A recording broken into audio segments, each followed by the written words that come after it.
So I just saw the theatrical cut of Blade Runner for the first time, and I have to say, it was surprisingly bad. It wasn't necessarily awful, but still, it had some poopy elements that shocked me. The most atrocious aspect of this cut was the cutting. The editing in this film is bad and downright confusing at times. For example, in the scene where Deckard is interrogating the Snake Man, the audio of what they are saying clearly does not match the actor's lip movements. There are moments in the conversation where the Snake Guy is talking and Deckard's lips are moving and vice versa. I know this kind of stuff happens in every movie, but this was too obvious.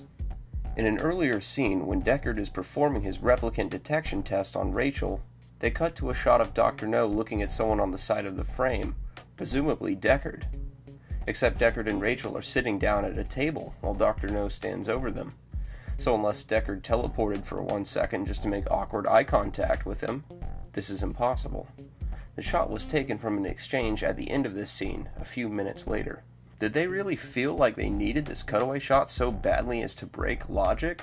Did we really need to see this guy's reaction? If so, why not just shoot it in the first place? Although this has been mentioned as a negative many times before, I do briefly want to mention Harrison Ford's voiceover in this cut. From what I could gather on the internet's #1 trusted source of information, both Ridley Scott and Harrison Ford were against the idea of the voiceover.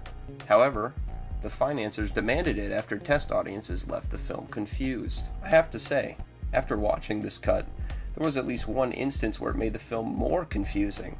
There's a scene halfway through the film where Deckard is chasing down a woman in the street after watching her use a robot snake as a dildo. He finally catches up to her and guns her down.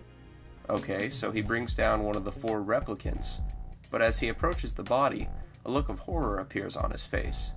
In the narration, he says that in the official police report, he brought down a replicant.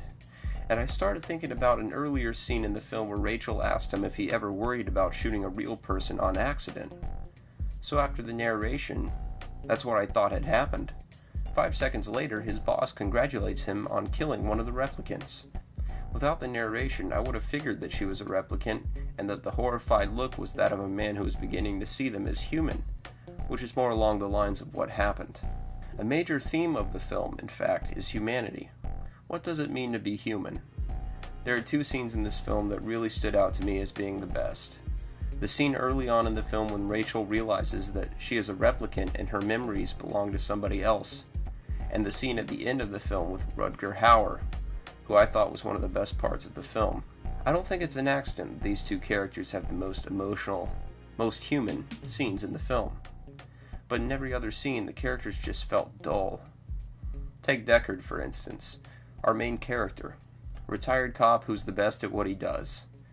Take this cliche and add some remorse whenever he has to kill a replicant and boom, that's the character.